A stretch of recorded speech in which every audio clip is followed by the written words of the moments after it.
All right, let's get on the record. Right, you're on the record. Need to test the feed downstairs, make sure that's going. Well, that's up to IT guy. It's working, it's going, okay. Good morning. Today is Monday, August the 9th. The time is 11 o'clock. All three commissioners are present, and also with us is we have IT guy and Ms. Elizabeth. If you can introduce yourself as we go around. Jackie Davidson. Jane Holiday. Sky Blue. Alex Heck, Mike Baker, Kyle Land. Okay, thank you. Thank you for being here. We are here for the purpose of interviewing candidates for the Central District Health Board. We're going to take up Sky Blue first, and then we're going to take up Dr. Stan Moss, and then Dr. Ryan Cole. Because of the limited time, each candidate will have about 30 minutes, maybe a little less, because we want to keep on schedule. And then we don't have time for any discussion because of other engagements, and so we'll close out the meeting. And we have this on our open business meeting tomorrow for a determination, for a discussion. For discussion and for a, no, you can keep all three of them. For a discussion and for a decision tomorrow, possibly. And then if we have any more questions that come up, we will be able to take time to get those questions. Is there any discussion or from the board before we proceed? No, Mr. Chair. Okay, Dr. Blue, Come on up. come on up. Welcome. Welcome. Thank you. Good to be back. Yeah, nice to see you again. Well, thank you. We do appreciate, we are fortunate at this go around. We have, I think, three highly qualified individuals that are interested in this position. And it's an important position for the county and for the citizens of Ada County. And so how we'll start this off is, I will ask a question and then we'll proceed to Commissioner Kenyon and then Commissioner Davidson, and we'll just kind of rotate through. And then we'll leave a little bit of time in case you have some questions. Is that acceptable to you, Dr. Blue? Yes, it is. Thank you. Okay. Again, I want to congratulate your parents for being really clever in naming. I indicated that my son was almost as clever. His last name is Beck like mine, and he named his daughter Birdie Beck. There we go. So it's nice when we get creative naming. So anyway, thank you again for being here. Why are you interested in being on the Central District Board of Health? Well, I have ties in Idaho that go way back. My dad was born in Caldwell, grew up in Huntington, and his family moved back to Caldwell in 1948. So I had ties that have been here for a long time.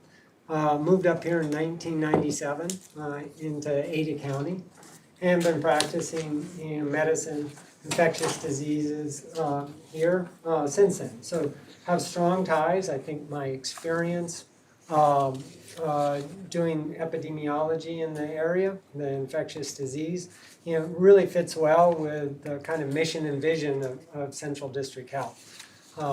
Healthy people and healthy communities, and mission to promote and protect the health of our communities. I think my values especially kind of dovetail with that position. Humanity, the credibility, and also innovation. Throughout my practice, I've seen individuals across social demographic spectrum, and I think all that really fits with what is looking for. I respect the individuals who work very hard at the district health department and really would like to support them. I want to give back to the community here, and I think my experience fits well with that. Okay, thank you. Dr. Moss just entered the room. I think it would be better if you waited out in the foyer, because that's going to give you an advantage when you hear all the questions in advance. That's a good. So I think it would be better. Or not. I think it would be better if you waited out for you until you're next up. Okay? Thank you, Dr. Mark. I hope you don't mind. No. But I didn't want to give him because he'd have an advantage. He'd hear all the questions, be able to prepare a little. So go ahead. Sure. So you sort of answered some of the questions that our top three questions really kind of pertain to, but I'm really interested. The Idaho Medical Association has put their endorsement behind you, and that holds a lot of weight. So I'm really interested in hearing from you. You are considered by many as the top epidemiologist, the top infectious disease doctor in the state of Idaho. In the last interview process we had with you, you were supported by the hospitals, St. Luke's, St. Al's, Primary Health and whatnot. Why do you think the medical profession is getting behind you so strongly versus the other two candidates? I'd first like to say that, I'm also supported by a group of physicians in my group, and I, hold them all out as being excellent infectious disease specialists. I think we've had kind of a good track record of working independently across all hospital systems for insured and uninsured. And for a while, we were the only infectious diseases group in the state of Idaho. And so we still have a catchment area that goes way beyond even our state borders. So I think with that experience, working independently, not for any political agenda, any particular hospital system, kind of speaks for itself. Just a quick follow-up, if I may, Commissioner. Sure, go ahead. So you mentioned political, not having a political position one way or the other. You could sort of been painted into having a political position, I think sometimes by the media and probably both parties. Talk to us a little bit about that. I've never really actually heard personally you say or do or act in any way that would give me an indication that you were of any political affiliation. So can you speak to that for us? Sure, and I don't really feel like I do. What I look at when making health-related decisions or advising anybody on health-related issues is really looking at, what the question is, what we're trying to do, and what can inform us on that. Even just in sitting on church this Sunday, the message was a passage, and I asked myself, how can it apply to myself? And it was a letter Paul did to the Thessalonians saying, pray continuously. And that might be what I've seen maybe the most difficult issue during this pandemic is that we lead with an opinion, and then we look for data that will support that opinion. And I think science is best by saying, what can inform us, and continuously looking at how we can better our understanding. Things that we thought we knew early on have turned out not to be true. Things that we said, hey, this might be worth a try. We've kind of come full circle on those things. And so I think that's what individuals look at when they ask for advice from me or my group. It is not a position that we said, this is where it's at. And we're constantly looking at how we can hone that and give the best advice to our patients, our hospitals that ask us for advice, in our community. Thank you. Appreciate that. Commissioner Davidson. Please describe your experience in budgeting and planning for an agency or business. Sure. So when I moved up here, I took over the reins of our HIV clinic. It is run out of the family medicine residency, and it has utilized federal grants through the HRSA, the Ryan White program. That initial budget amount was about $250,000. Most of the patients that we served in that HIV clinic were uninsured. Since that time, before Medicaid was expanded and the Affordable Care Act, our uninsured population, our budget was close to $900,000. And myself, and as medical director and our director of that clinic, did all the budgeting, for that, looked at the outcomes we were getting for each dollar spent. And so that was, looked at by our project officer through HRSA. We've had to apply for those grants in a competitive way. And at our last site visit, was touted as one of the best site visits they've had in any program across the country, both in budget and clinical care. Congratulations. Thank you.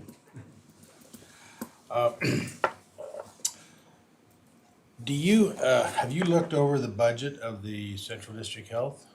No, I have not. Do you have any idea how much the budget is for the Central District Health? No, I do not. Do you have any idea about how much Ada County taxpayers pay of their portion of their budget? No, I do not. Okay. Now, you indicated that you had your group.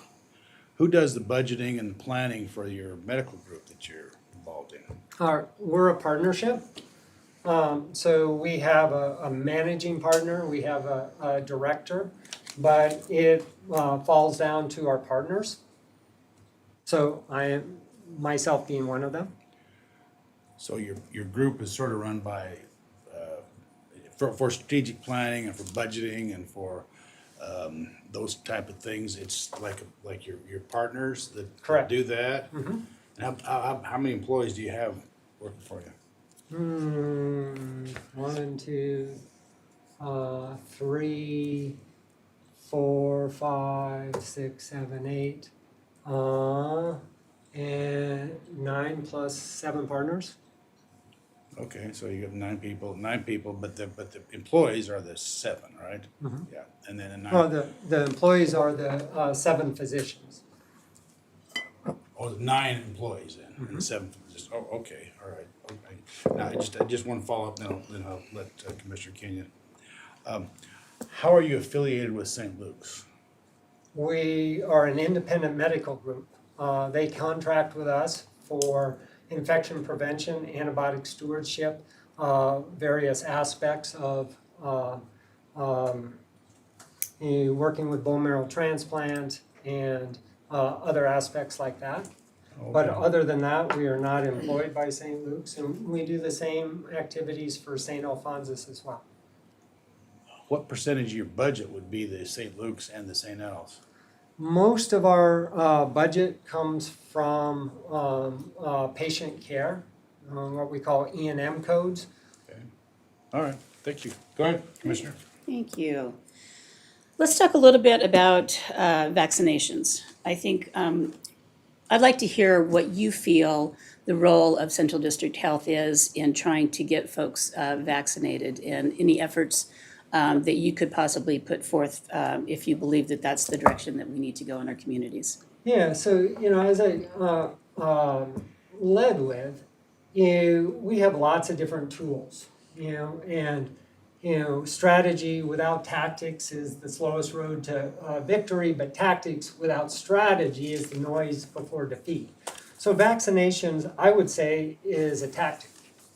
And if anything, I'd have to look at the strategy, which at least based on the vision and the mission of Central District Health is to promote and protect the health of our communities. I've been amazed at the efficacy of the coronavirus vaccine or COVID-19 vaccine. The data that came out of the state from May to July show that 95% of the cases occurred in the unvaccinated, 95% of the hospitalizations in the unvaccinated, 95% of the deaths in the unvaccinated.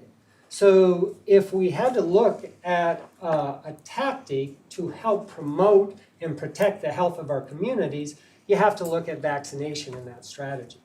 Whether or not any of the other goals or specific health things, I think vaccinations may be a tactic that works very, very well. Vaccines have, throughout our history, have been life-saving measures in many, many different ways.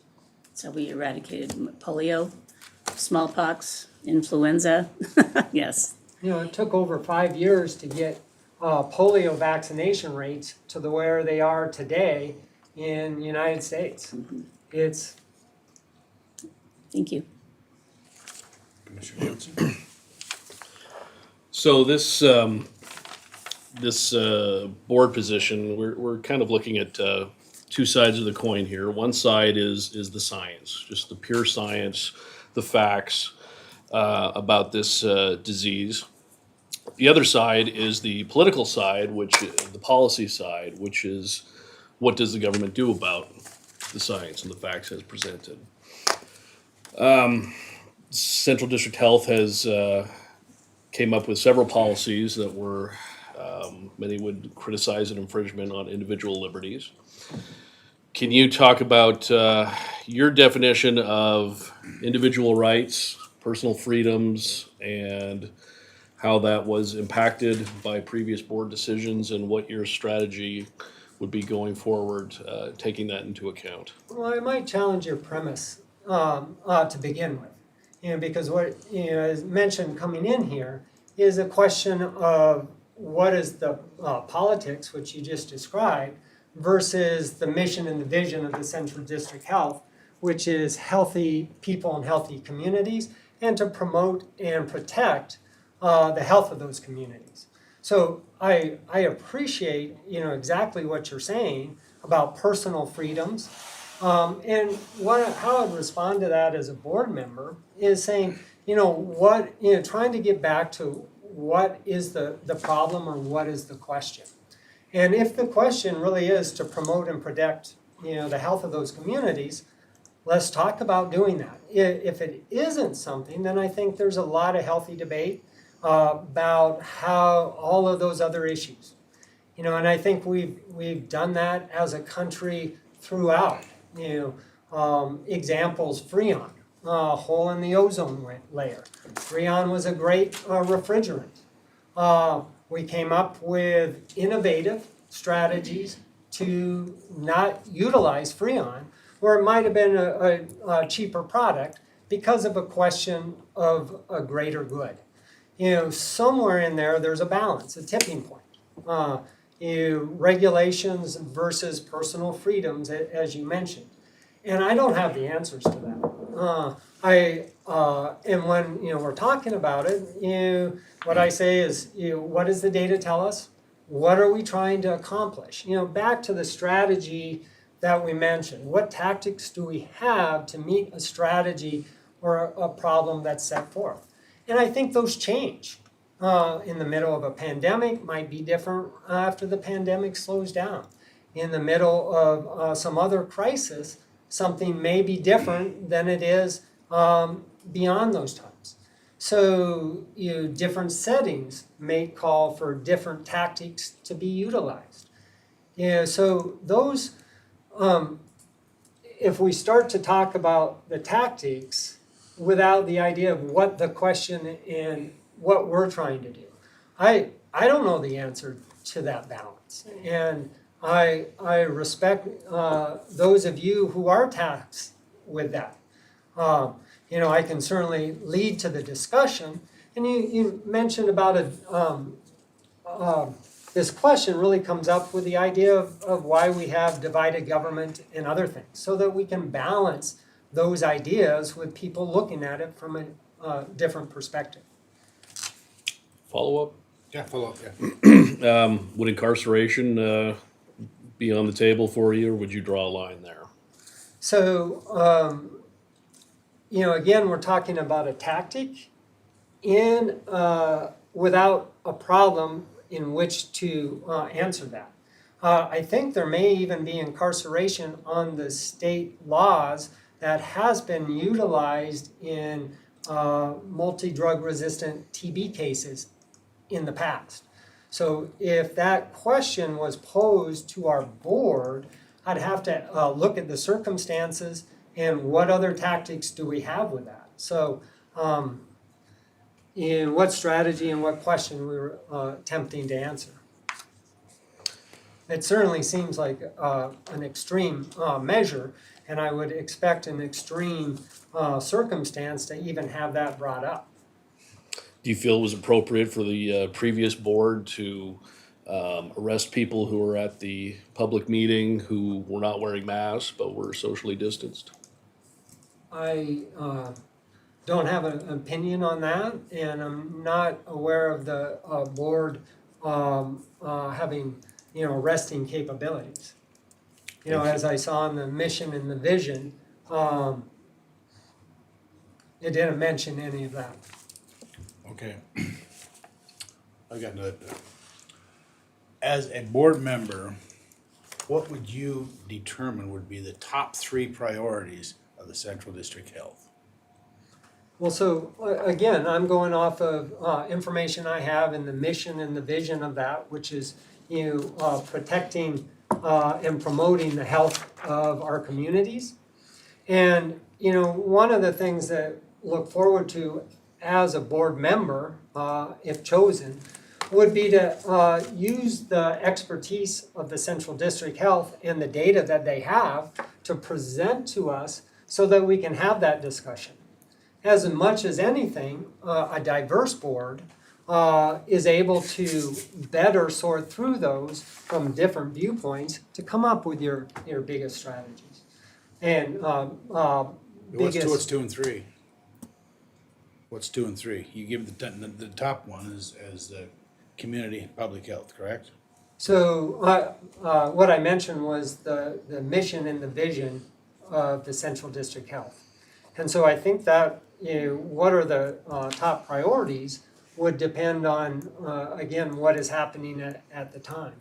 With over 200,000 cases of coronavirus, over 2,000 deaths, the rate of rise of new cases from being on the hospital service this week as well as last week, really struck by the acuity of those cases and the proportion of admitted cases that are actually in the ICU.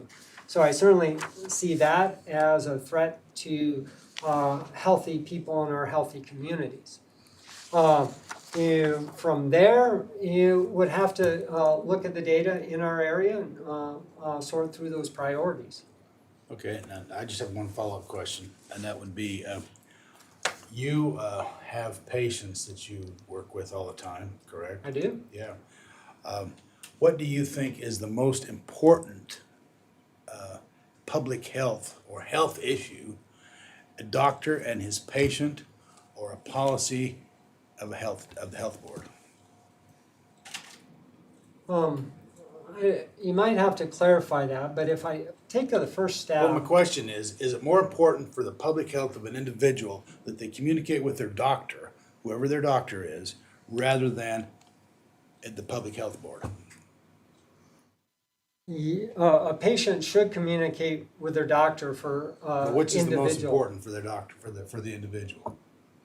So I think it depends whether you're looking at that individual or community as an aggregate. Well, I'm looking at the individual, that was the question. If an individual has a health issue, I think communicating with their doctor for specific advice for that individual is important. Okay, thank you. Mr. Kenyon? Thank you. So this past legislative session, there was legislation passed that gives Board of County Commissioners sort of the ultimate authority over Central District Health recommendations. So that's new. So I'm looking at this relationship a little bit different because the board can and will be making board policies and decisions. It almost is like a recommendation then to this board. And so for me, I rely on not so much an individual's opinion, whether that's a doctor or not, but collective data, empirical data, analysis from various resources. And so can you tell me what skills or qualities you would bring to the table to help me as a final decision maker, as a commissioner, to be able to make a really good decision for the community in general?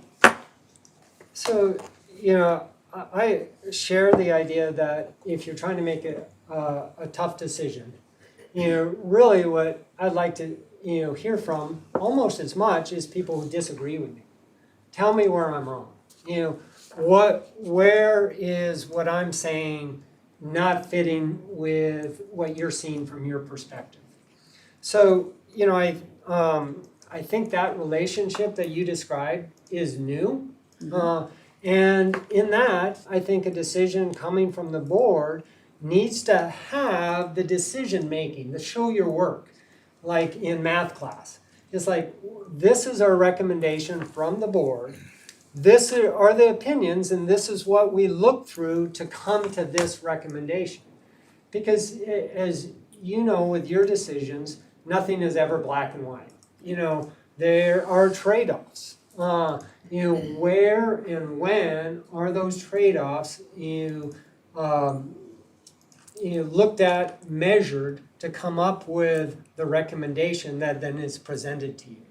You know, if it's a recommendation without any of that, the data that goes through with that, the ideas of the discussion, you know, and as a board a member or as a committee member of the committees that I sit on and serve on, it is really getting back to, all right, if we're not agreeing on tactics, let's move back. You know, what is it that really we can get behind?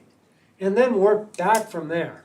It's like if we've I agreed on the discussion or the question or the problem, and instead of arguing about the tactics up front, let's work backwards here and see what's on the table that we can, you know, get behind and agree with. If we don't show you that deliberation, we don't give you that information, then you guys almost have to start fresh and try to gain all that information and that perspective on your own. And I don't think we're going to be doing our job if we presented you with out the cliff notes or the cheat sheet on the discussion and the deliberation. Commissioner Davidson. How do you feel about the way that Central District Health presents data to the public?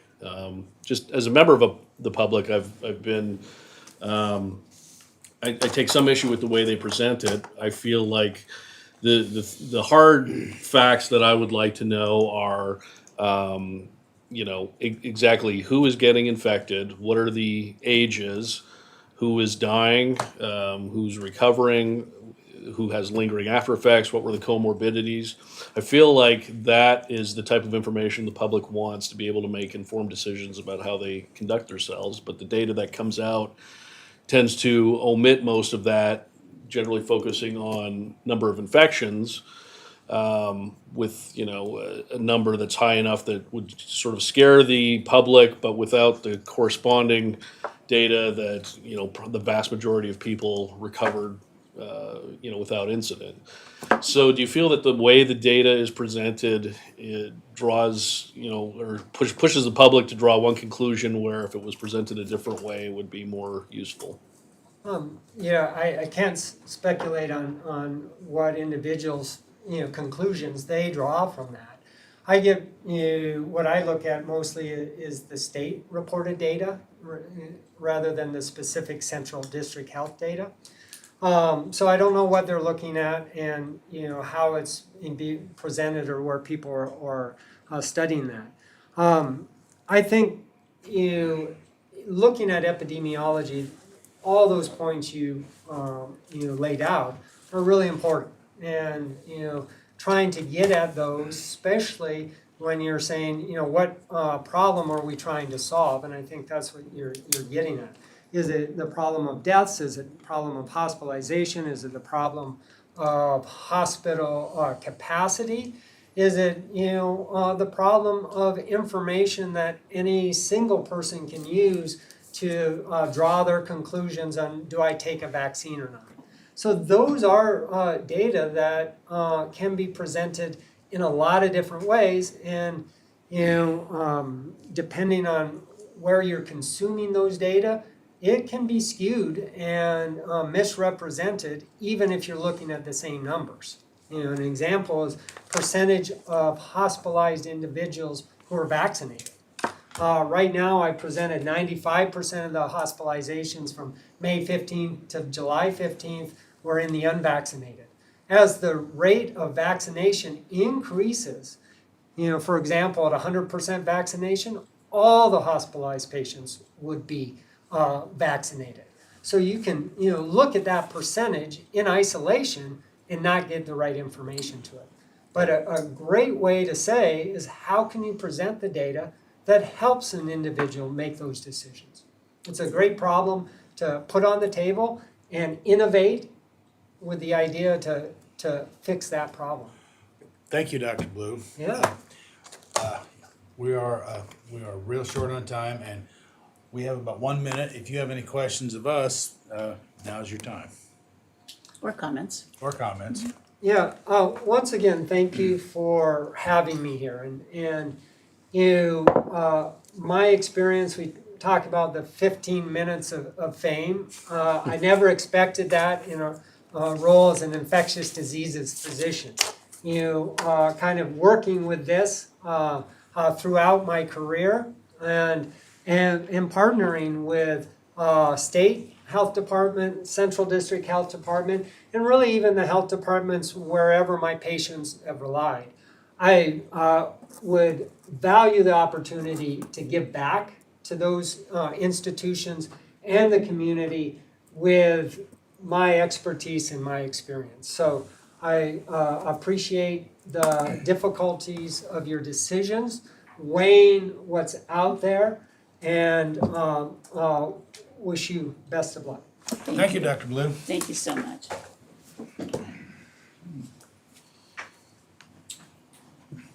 So I Appreciate asked you coming Dr. in. Moss to come in. Yeah, appreciate you coming. I'll welcome Dr. Moss.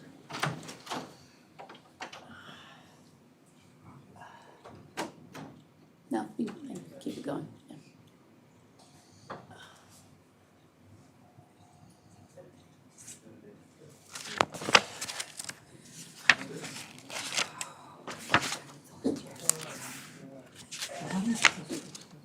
You want to swap one out? I would love to, can I? Oh, sure. Hello, Doctor. Hello, how are Hi, you? Commissioner Kenyon. Nice to meet Hi, you nice to again. meet you too. Yeah. Commissioner Davidson. Yes, nice to meet you, Commissioner. Have a seat, sir. Welcome to the Board of Ada County Commissioners. I think there should be some full disclosure. Dr. Moss has had me under anesthesia before. It's been a long time. Uh-oh, reveal secrets on you. Yeah.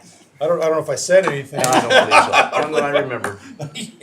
But yeah, that was 1990. That's how long ago it was. And my knee still works.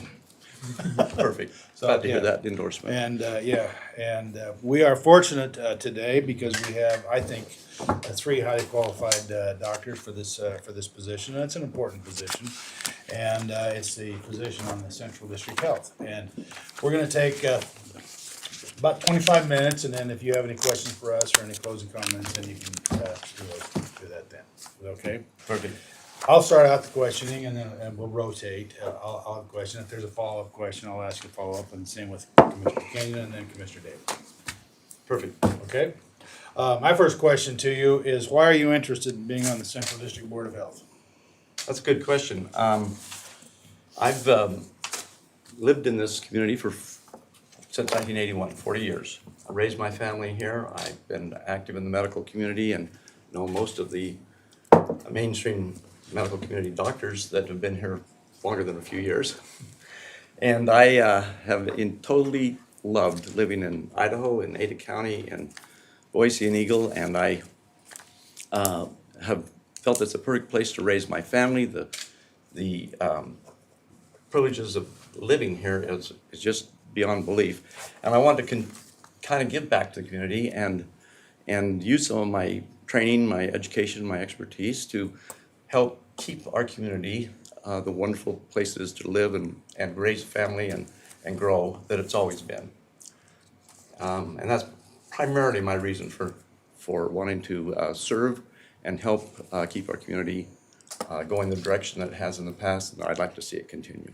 Thank you. Commissioner Kenyon? Great. Thank you, Dr. Moss, for throwing your hat in the ring. I really appreciate it. I'm interested in how your area of expertise, orthopedic surgeon, right? Correct. Yeah. So how that relates back to the mission and the core, well, just the core mission of Central District Health and how you see your expertise being able to fit into that mission. So, I don't plan on doing any orthopedic surgery when I'm on this committee. But I do have a well-rounded medical education. I keep up on all medical issues and advances. And I've been part of this committee, as I mentioned, for 40 years and know the people and players and that's kind of the politics of how things have happened in the past and how the hospitals have interacted and how the staffing and the quality of high quality of our medical community. So on this committee, I would see my role as primarily being one to be able to explain some of the issues in a more scientific or medical sense to the other members of the committee. That because there's a lot of misinformation and a lot of fraudulent information that is circulating around the country and in our community about the nature of the disease, and it's made it somewhat political. And I think a balanced, scientific, medical education type expertise would be of value to the committee. I don't think that my vote would count more than anybody else's vote on the committee, and I certainly would be the young member and not the chairman of the committee. So I think that, however, I could be a real value and resource to the committee and to the community in general as we make policy and explain policy and hopefully educate the citizens of Ada County in the best way to handle the problems that we face. Well, and obviously, you know, pandemic is at the forefront of all of our discussions here with all the candidates today. So just, you know, taking a look at what Director Russ Duke has really kind of, what they're looking for, what he feels is needed on the board is a medical opinion around COVID and around all the issues of COVID. So would you feel comfortable being sort of a medical advisor to the board in that capacity? I would. Thank you. Commissioner Davis. So our hospitals are tax exempt, and they don't pay property taxes, and that's with the understanding that they have to, you know, contribute for the benefit of the people of the county. Do you feel our hospitals are doing enough? And if you didn't, as a member of the board, would you be willing to advocate that they step up and contribute more to community health? So I'm very proud of both of our hospitals. I think we have an excellent medical community that we live in, and we don't have to go out of town for any specialty services. It's a high quality and close-knit community. I think that as far as charitable work, the tax exempt part of the hospitals, I'm not sure that I would be an expert on that, but if there were issues that came before the board that involved those questions, I would certainly have a huge amount of history and knowledge of how everything has progressed to this point that we are at now with our hospitals in this community, to draw upon and to thoroughly and honestly and open-mindedly evaluate the question before the committee and see what we should do to progress forward and make it even better. Thank you. Okay. Dr. Moss, big part of the board at Central District Health is in analyzing budgets, making sure that the health district is following their budget, making sure they're following the priorities that has been set by the board. Have you been on a board that does big budgets? I know you retired from your medical practice, and so you obviously have a gigantic budget there. But have you been on a board or that had that supervised a number of employees? If so, how many? And the operation of a budget for a big group. So I was at the Oneida Council of Boy Scouts of America, I was the vice president for program. And so I was responsible for a few years with all of the things that occurred at Camp Morrison up in McCall, and all of the programs provided clear from Cub Scouts through the Explorer Scout program, which involved a lot of employees. Now, I'm not saying that I made the actual budget decisions, but all those budgets were discussed and the priorities and the limited resources and how to expand when we opened the the High River Adventure Base on the Snake River up out of Riggins. I was the one involved in getting that going and set up. I've also been the president of Homeowners Association in 2 different locations, both in McCall. I had 2 different houses in McCall.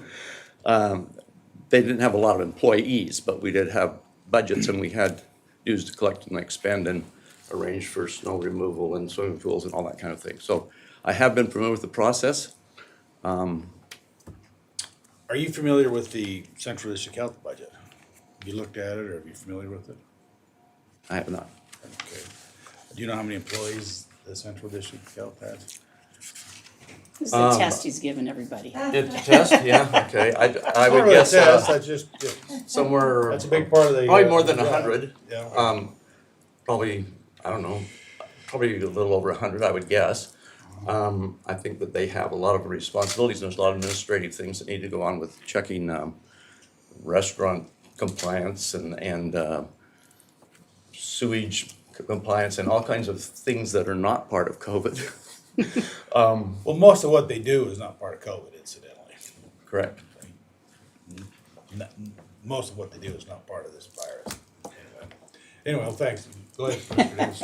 And let's hope it will continue. You Well, know, yeah. We'll get Well, this we'll under hope- control, we'll the hope it's variants, continue. yeah. Yeah. Thank And, you know, I Commissioner think that's a really good point. We're really looking for someone who is dedicated to the entire mission and values of Central District Health, not just someone who wants to come in and make calls on, you know, mask mandates or vaccinations or whatever, you know, those will go away as we continue to learn and progress. So I'm interested in what is it about Central District Health, if we put COVID aside, right, that is enticing to you that you would want to be a board member? Are you excited about septic tanks or STDs? And are you willing to serve for 5 years? This is a really long term. It is a really long term, but actually I have the advantage that I am retired, and so I have time to dedicate to the process. And I also am in excellent health and easily be here for another 5 years. It's not that I'm too old for this job, and I think my experience would be helpful. Yes, I believe that all of those aspects of Central District Health contribute to the well-being of our community and to the health of our citizens, and therefore I feel like I would be more than willing to be involved in policy decisions and supervision or administrative duties over all these wonderful employees that we have at Central District Health that are doing their job to make us healthy. Thank you. Commissioner Davidson? So the 2 sides of this seat are the facts, just the pure science relating to the virus. The other side is the policy side, which is what does the government do to combat it. And the previous board had several mandates in place that many people felt were very restrictive of individual rights. Some people might argue that they would have the opposite effect. You know, it's like if you push people too hard one way, they might go the other way, despite all your best intentions. So I'd like to ask you about what are your concepts about individual liberty, personal freedom in America and in Ada County, and how that may affect your policymaking decisions? That's an excellent question, and I appreciate that question because I am one who strongly believes that our country was founded on individual freedoms, liberties, personal choice regarding health issues, and a lot of other range of issues that are freedoms that our country was established to guarantee, and I totally support that. I believe people should have the right to make decisions regarding their own lives without a lot of government interference. The other side of that is that we do have some responsibility to keep society flowing smoothly, and so the things like speed limits, perhaps, or those sort of issues are totally appropriate. Government helps in that direction, but to give up individual freedom and free choice and the opportunity for self-reliance I think that's an overriding principle, that we have to have that. When I look at the COVID history that we've had over the last year and a half, when the pandemic first started, there was a very real concern that if everyone, it's very contagious, if everyone got sick all at the same time, it would overwhelm the healthcare system and flood the hospitals, and we'd have to turn away patients. And that exact thing happened in Italy. And then a few months ago, it happened again in India. And so they came up with some restrictions, including masks and closing restaurants, closing theaters, closing a lot of businesses, and closing schools that were designed primarily to not overwhelm the healthcare system and have people getting no treatment. They were not ever intended to end the pandemic. It's a very contagious disease, and the only thing that's going to end the pandemic is when everyone is immune to it, or the vast majority of people become immune to it. But those were put in place for that reason. Now, this side, or the consequences or collateral damage from that was people losing their jobs, people losing their businesses, the economy tanked, the school children kind of wasted a whole year with not getting educated. And so there was a lot of collateral damage from that policy. But it probably did save some lives. So now we're at a point where we do have a treatment, a vaccine, and the only masks are not going to end this pandemic. If they were, we would have already ended it, because we already did that for a whole year. What's going to end it is when everybody becomes immune to the COVID, and that can happen one of two ways. If we have a very safe and effective vaccines that are available now, and if people were educated enough that they could make the individual free choice to get vaccinated, and they chose to because they knew that was the right thing to do, that would end the pandemic. The other choice is to get immunity by suffering the disease. Your body immune system kicks in, you recover from the disease, and then you're immune for the next round going forward. That idea may work really well if you're a young, healthy adult, or if you're a youth. But if even those people have the risk of a severe illness and even death on an occasional basis. And as you add in risk factors like age or obesity or asthma, diabetes, heart disease, then those risks become much higher, and those are the people that are affected the worst by the disease. So the answer, in my mind, is to properly use whatever resources we have on Central District Health to educate people about the safety and the efficacy of the vaccine, and to dispel the erroneous and fraudulent claims that are made. I mean, we have now got 4 billion doses have been administered worldwide as of Friday. And if there was going to be any widespread complications or side effects or reactions to that, it would have been apparent, which it has not. If you take a look at a study released just Friday by the AMA of a nationwide survey, 96% of all physicians in the United States have now been vaccinated, but only 60% of the population in general. So why is that big discrepancy? The discrepancy in my mind is because the physicians understand the safety and the efficacy and want to end this pandemic. And if the general population had the same information and confidence in the vaccine, those rates of vaccination would be much higher. But I do not agree with any attempt to coerce or force or threaten people that they have to get the vaccine. It's a matter of educating them, and then they'll make their own correct choice. Now, if you give people freedom of choice, there's always those that will make the incorrect choice. But with education, that number becomes quite small. I think as people understand how safe and effective this is, and they want the pandemic to end, they will choose voluntarily to get vaccinated, and that will solve the problem with the pandemic of COVID-19. The opposite choice of getting immunity by having the disease and recovering from it works, but it's a lot more risky. And there would be a lot more prolonged of our disease, pandemic, and more unnecessary deaths. Do you feel the fact that the public is only 60% vaccinated proves that the government has botched the messaging on vaccinations? You know, I think the problem is that it's become not so much a medical issue, it's kind of shifted to a political issue. And when that happens, there's a lot of misinformation. And I think that people who are choosing not to get vaccinated have serious, real concerns. I think most of those concerns are based on misinformation.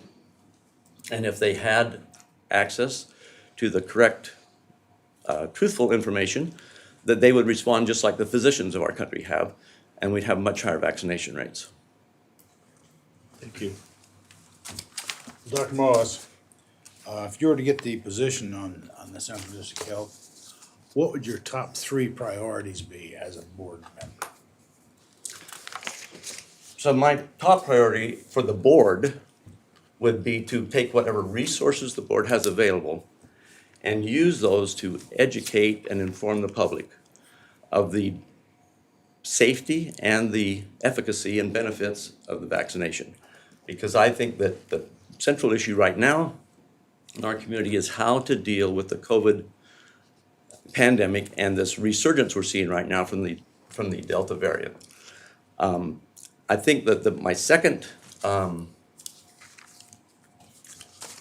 priority or role would be to act as a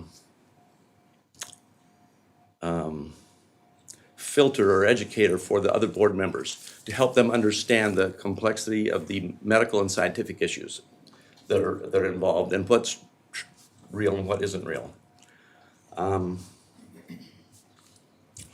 And my third priority would be to do whatever I could individually, whether it was through press release or something else, to further those first 2 agenda items. To really, I think the key is to educate the people and then let them make the correct choice. And I don't believe in coercion. I don't believe in threats. I think that really the only value to the current mask controversy again is that it may cause people to feel threatened enough to reevaluate and maybe we'll get vaccinated so their kids can actually go to school this year. I mean, those kind of, it's kind of a secondary. The masks are not going to make the pandemic end. Gaining community immunity will make the pandemic end. And so I don't believe the masks are the tool that is going to solve this problem. And I don't think mandating them is the way to go about it. Thank you. I do have a follow-up question on that, and that in terms of the position of the board. Is it more important to seek medical advice from your personal doctor or look for the health board for medical advice? It's more important from your own medical doctor. He cares about you as an individual and a person. He's not influenced by politics, and he can make a decision, which he does in every time you consult him with a medical question of any kind, with the best information that he has. And the fact that 96% of all physicians in the U.S. are now vaccinated indicates that they're going to lead you in the right direction in making that decision for yourself. Thank you, Commissioner. Yes, you talked a little bit about education. We don't oversee the schools, but I know we're all really concerned and we really want our kids to get back to school, and we really need them to get back to school and have that social interaction as well as the knowledge, the learning. Since there is not a vaccination that's been approved yet or is available to children, is it 12 and under or under 12? What would you suggest? What types of opinions could you, or ideas, strategies, tactics, would you provide to this board to be able to help the school districts get kids back to school based on the fact that we are not able to vaccinate? So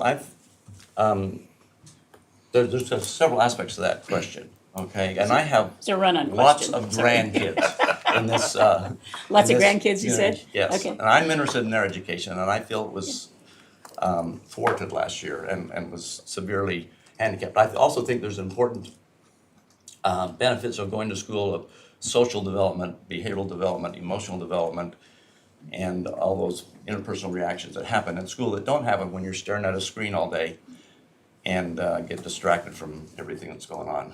As far as the academic damage, I think that there's a lot of parents who would strongly feel that they would want their child to wear a mask at school, and they should be allowed to do that without anybody being negative about them. There's a lot of parents who don't feel their child should wear a mask at school, and that should be allowed too. The disease in children, with a few rare exceptions, which make the news when they happen, is relatively mild. It's not severe, and they don't go to the hospital and they don't die, on the vast majority.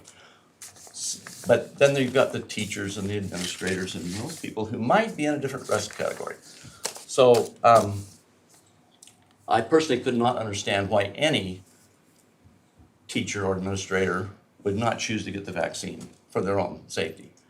And I think that then the mask decision for children should be left up to the parents, and then we should definitely have in classroom teaching of our children. Now, there's that whole question about what are all these quarantine rules. I mean, I am a Boise State football fan. I love the team. Boise State has not released what their vaccination rates are, but Mountain West Conference has, and it's about 80%. But if you're one of the people at Boise State who decide not to get vaccinated, and you got to get tested twice a week if you're carrying the thing. I mean, even if you're not sick, you might end up with a positive test because they're young, healthy people too, may not be very ill from the disease. That means you're going to be quarantined for 2 to 3 weeks, depending on which day of the week you got tested. What about your roommate? Is he quarantined too? What about the guy that plays position next to you or the guy that plays opposite you in practice? Are they all quarantined also? And so just out of a loyalty to the team and the fact that the vaccine is so safe and so effective, I can't understand why they aren't 100% vaccinated. And I think that same mentality applies to the workplace and applies to the schools, and people that have the opportunity to be vaccinated and end this pandemic should make the conscious decision that this is what I'm going to do. It's safe, it's effective, and 4 billion other people have gotten it, and 96% of all the doctors have gotten it, and I want to do it too. I think it has to be a personal decision. I think we can't force it, but I think that is the answer to getting our schools open, is that all those who are available to get the vaccine make the choice as a team player to get it. One of the things that I've heard is, well, it's not been FDA approved, it's experimental, and it's not been FDA approved. What do you say to that? So, and there's also, I've heard, well, there's microchips in the vaccine, and the government's going to control our brains and know everything about us. And there's all kinds of fraud information. Now, the FDA approval process is a different process than the CDC, and I mean, they have been approved for it's not experimental. They did lots of clinical studies. That's why it took a year to get it, and it has been approved for the people it's been approved for. Now, it's not approved for children. I guess that would be experimental, and I don't think it's even necessary. Although if I had a child in school and it was available to that child, I would get my child vaccinated. There's no question. Commissioner Davidson. Short question, short answer. We're running out of time. Aside from the pandemic, what other areas of public health in the the disease world do you foresee advising the board on? It's hard to predict the future. I mean, you're talking about other infectious disease processes that may flare up. I would think that whenever that happens, that I would stay abreast of whatever the development was and follow the science and the literature and be able to make opinions. But How about I'm not the going old to school predict or diseases? prophesy of any calamities that are coming. The ones that have been with us forever, STDs, common cold, influenza, that kind of stuff. So,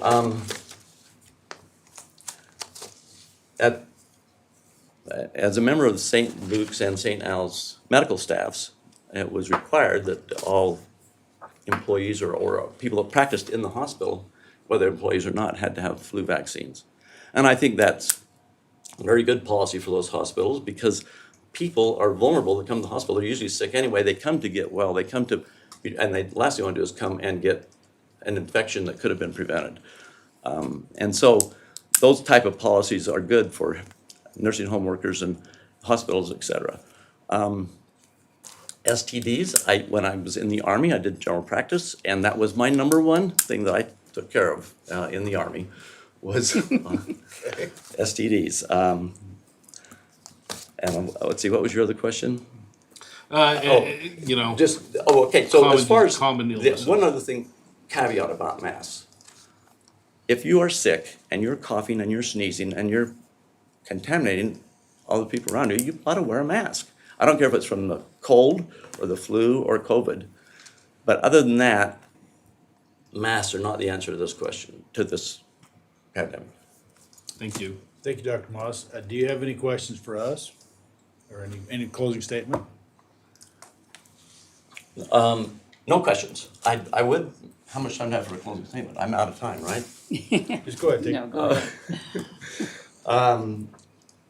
I just want to emphasize that my position, since this is the central question on COVID, is that the first and foremost priority is people's individual liberty and freedom to make choices for themselves.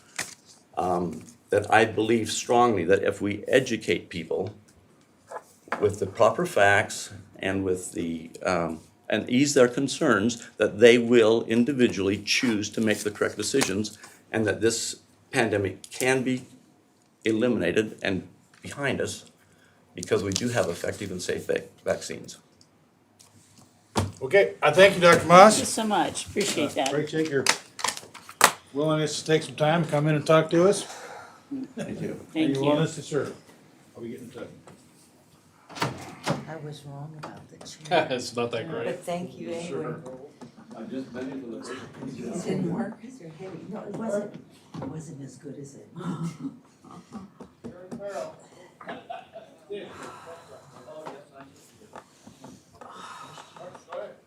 You guys look like it. No, you have different chairs. Chairs are important. Hi. Great. Hi, Dr. Cole. How are you? Sit right in the middle over there. Right in the middle. There you go. I'm Commissioner Kenyon. Yep. Hi. Hi, Good to see you, Commissioner Davidson. nice to meet you. Nice to meet you. And I'm Rod Beck. Yeah, Okay. thank you. Okay, the interview will go about 30 minutes, as you've witnessed, and first of all, I want to thank you for your interest in participating and being on the board of Central District Health. I think we are fortunate, we have 3 highly qualified individuals, and we're gonna have a tough decision to make, because, might be good to get all 3 of you on there. But we can't do that, we have 1. We will be asking some questions, and we'll rotate the questions. We'll start with me, and then then go to Commissioner Kenyon, and then Commissioner Davidson. And at the conclusion, you can ask us any question, or you can give us a closing statement.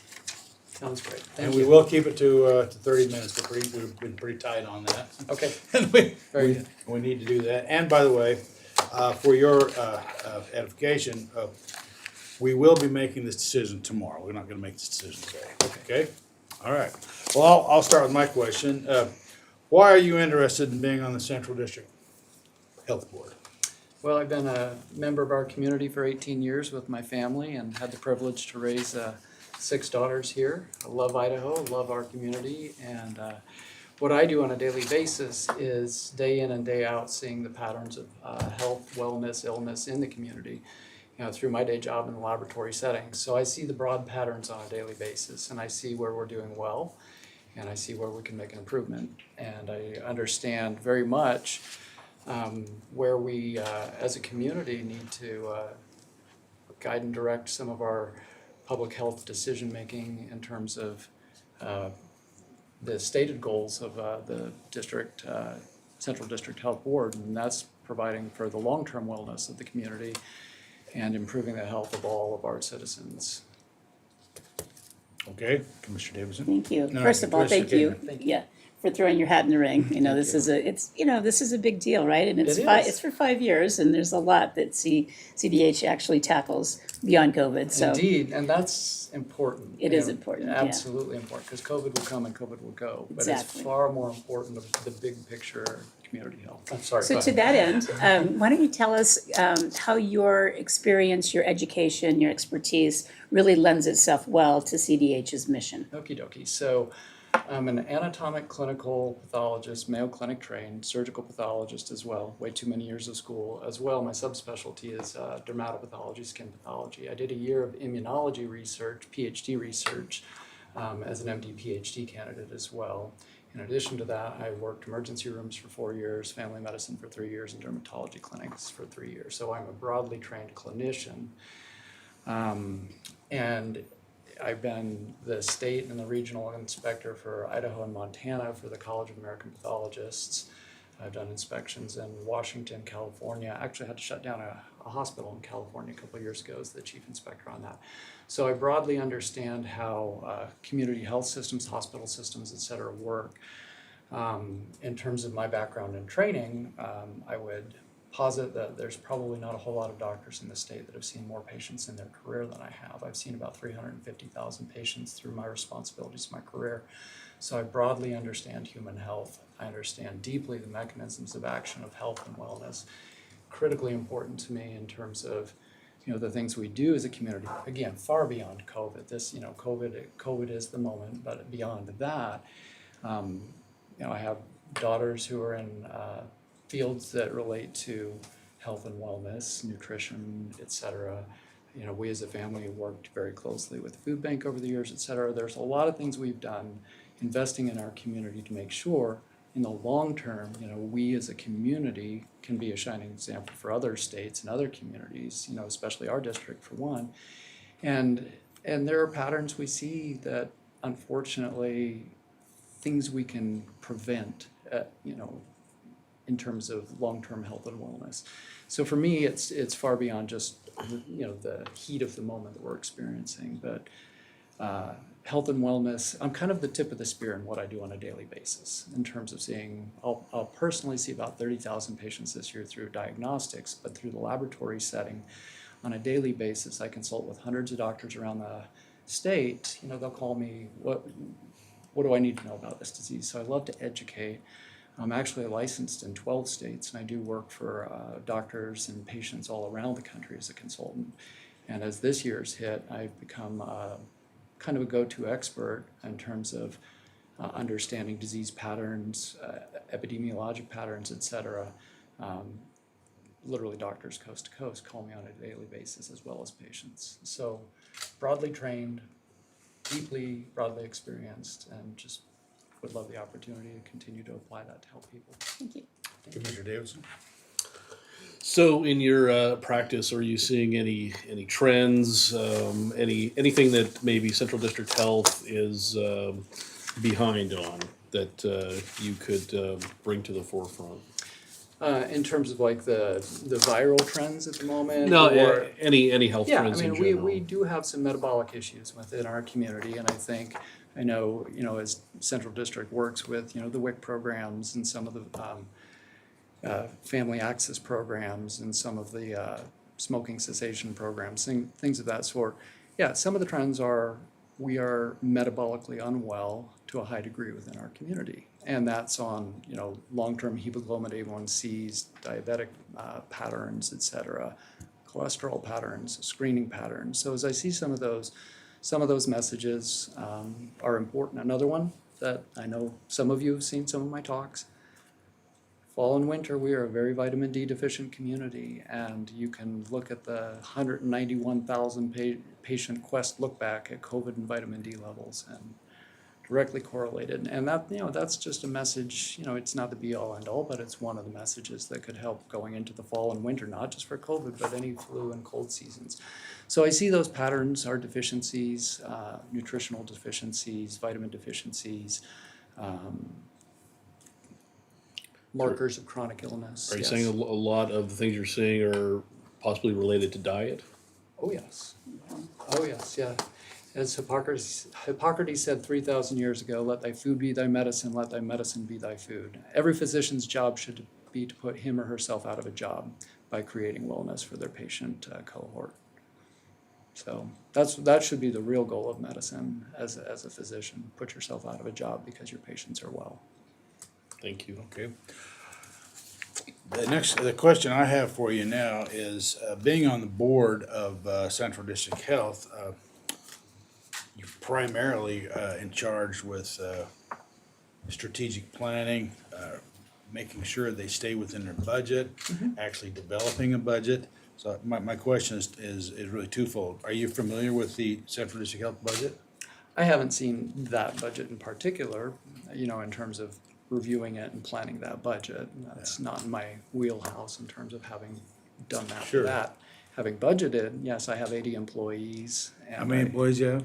80. 80, okay. So I've run a fairly large business and it's grown over the years. So I have a very tight ship that we have to run budgetarily to be responsible for that many And individuals. so that's what you do, one of the things you do. Do you work and set the budgets, or is that, do you have a group that does it? We have a or- group. I have my business operations manager, my better two-thirds. My wife is much better with numbers than I, but we all sit down together and do our annual departmental budgets.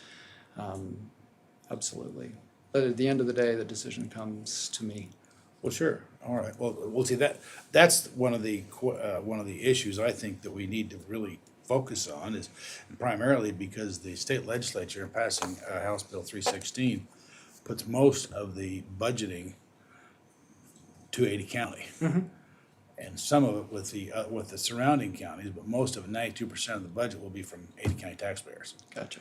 And the state will not be contributing much, and so that's really important to us, is the budgeting aspect of it. And frankly, that's one of the biggest things that the board does, is budget and Well, make as a sure- taxpayer, I care where those dollars go as well, and we want to get the most bang for our buck out of those. We want, if you're going to spend a health dollar or a wellness dollar or an education dollar, it needs to be impactful, not just in the moment, but in the long term.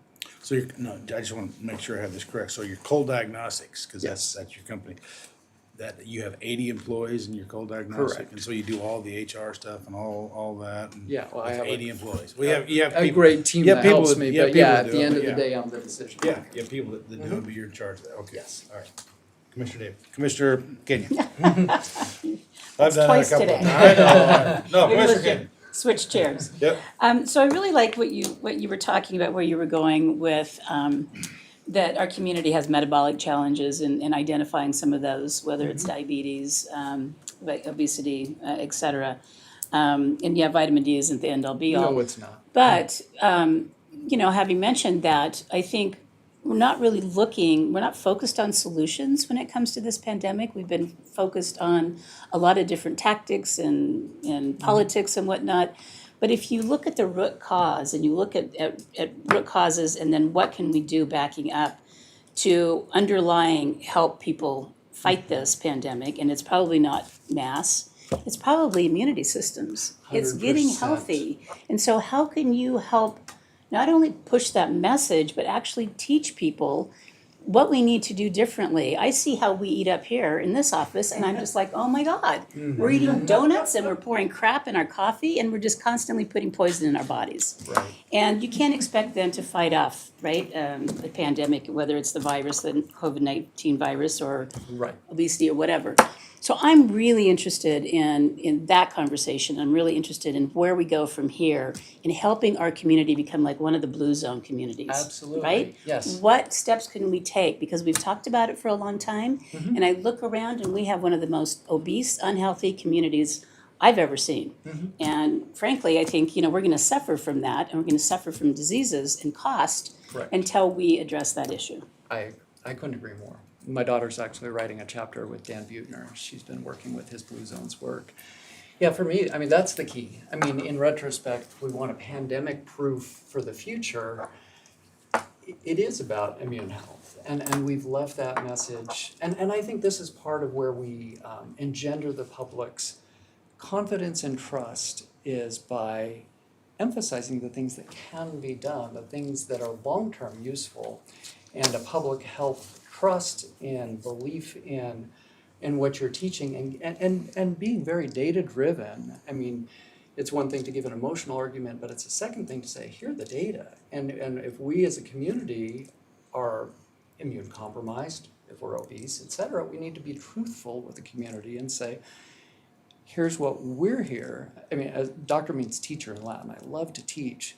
And part of what we teach is wellness. And yes, it's not just vitamin D. It is at the tip of a fork. And yes, it is in our sleep patterns. And yes, it is in community gathering and mental wellness for immune health. There are so many factors that play into that. And I think that's a prime opportunity for a central district health board, is to teach and educate, again, not just for the moment, for into the future. To your point, the number one risk factor, CDC did a 554,000 patient look back. Number one risk factor was obesity for poor outcomes in COVID. But the second one, surprisingly, was fear and anxiety disorders. And number three was diabetes. So if we look at those things and we focus on community physical wellness, obviously, but psychological wellness and mental wellness, absolutely. I mean, preach, that's exactly. Well, and I look at COVID as perhaps being the greatest opportunity that we Yes. have as a community. And instead of dividing us, it can actually be something that brings us together. Health and wellness is not Because nobody's going to political. fight over No. whether you should eat carrots or not. No, They'll health fight and over a wellness, mask, but let's right. give them something, the community, something we Yeah. can all get behind. Yeah, when you mix medicine and politics, you get politics, but health and wellness, the virus doesn't care what party you're from. The virus cares, and any virus, any influenza, it cares about what's your immune status Yep. going into an illness season. And I think that's a prime opportunity to reemphasize and put public health at the forefront and say, hey, we're here to teach and guide and improve the health of the community, as it says in the statement, for the long term, into older age and wellness. I think we all want to live old young. And we can't do that if we're not doing the proper things. And I'm not here to judge anyone. I lost 46 pounds 8 years ago, and changed my lifestyle. After a pound or two of weight every year of marriage, it's like, I need to do something different. Well, we all have the COVID-19, I think, and we need help. I with lost the COVID-19. It was such a stressful year on my side. I pretty much worked 100 hours a week this last year, so it's finally slowing down enough that I think I know who my family and dogs and farm animals are again. I don't know. Commissioner Davis. Well, I want to ask you about your views on individual rights. So, obviously, governing is an art, not a science. Medicine is the science. You're going to have, we have one side of it, which is just the pure science of the disease. But you're going to be on a board, potentially, where you have some political power to determine what policies should be implemented to combat the disease. The previous board, instituted things like shutdowns and mandates and things like that, things that people thought were too much of an infringement on individual rights based on the severity of the disease. So how do you balance individual rights with trying to treat the public as a whole? Mm-hmm. So to that point, I think health freedom is critically important. And if we teach people correct principles, then we don't end up with as much of a health issue. In retrospect, yes, the virus at first, we used the precautionary principle and 15 days to crush the curve, et cetera. In retrospect, when we were able to start to see the patterns within world patterns, I think we had the opportunity and perhaps missed the opportunity to say, okay, we see who's being affected the most.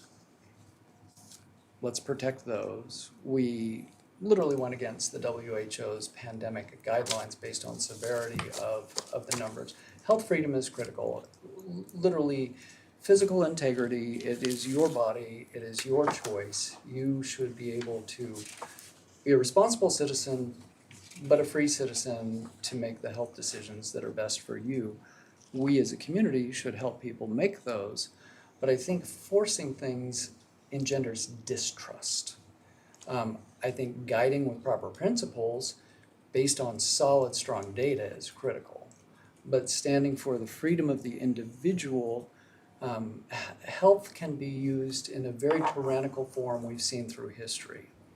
And I think we don't want to replicate those patterns because, again, the more forceful you are without evidence, the less trust over time you will have from the community back in your direction. So I think it's very important to find that balance of education, proper responsibility, both fiscally, proper responsibility with real data, and keeping the politics out of it and the health and the wellness. But I mean, if something is supposed to be super bad and it ends up not being it, then we have to be honest and say so. So it's looking at the big picture. Yes, it involves consensus, but it also involves being constitutional. I mean, we are a nation of laws, and we should follow the rule of law. And I think it's critical that if we are to remain a nation and a free people, the law is present for a reason. Thank you. If you were to be appointed to the Central District Health, what would be your top 3 priorities as a board member?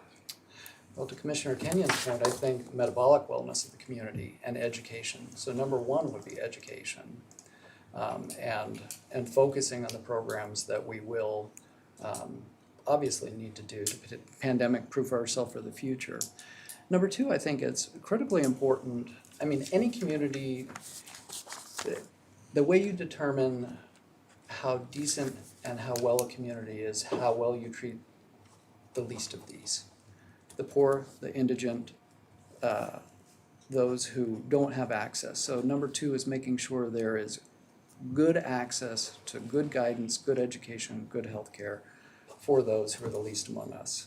So that would be number 2. And number 3 would be to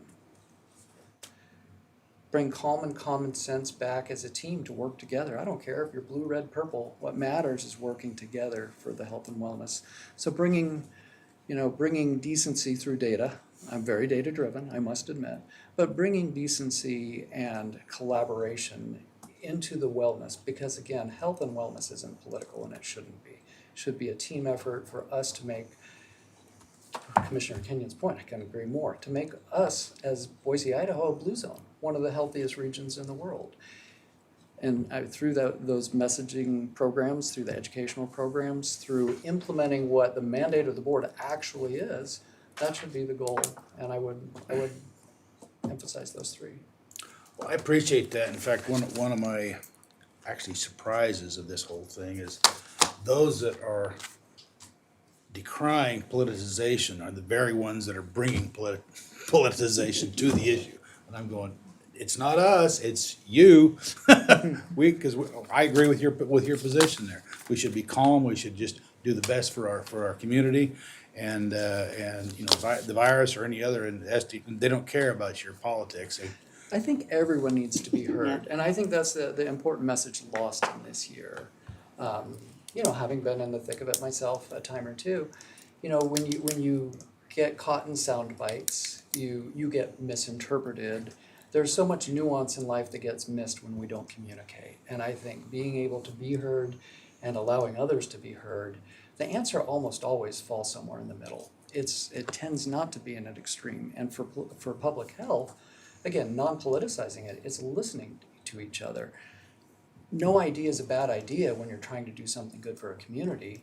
So you put all of the ideas on the table until you distill it into the best plan. Thank you. Commissioner Kenyon. Oh, thank you. You're calling me Commissioner Davidson all day. Twice. So to your point about politicizing, you've been sort of painted into Yes, I have. the red Republican corner, as Dr. Blue has been painted into the blue, Democrat corner. And so I don't think either one of you really got into this because of politics. And you've been criticized openly by some folks in the medical profession, by some of your practices or some of the things that you've said, and it may be sound bites or whatnot. You want to just address that a little bit more, because we, I think, as a board, are entrusted with a higher mission, and it's not choosing sides. We represent everyone in the community. We ran on a party ticket, but we got elected, and once you're elected, you're here to represent the entire community. Absolutely. Not just the Republicans or the Absolutely. Democrats.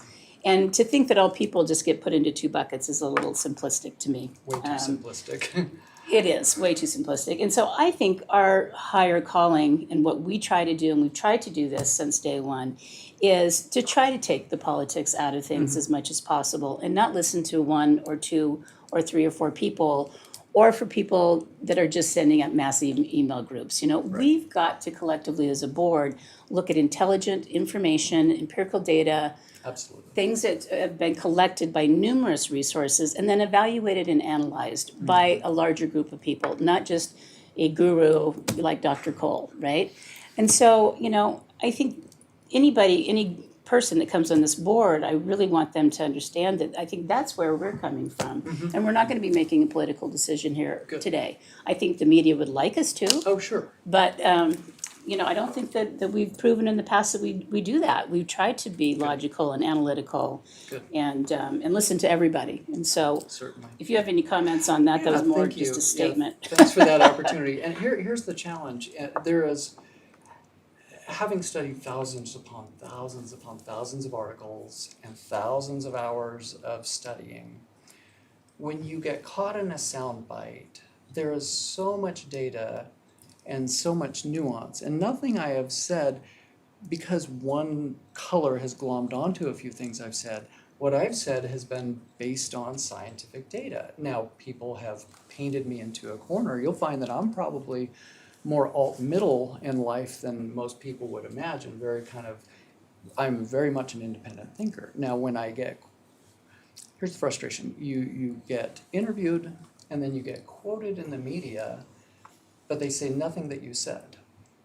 And distilling thousands of hours into a few minutes soundbite or a 5-paragraph soundbite is not generally fair to the individual.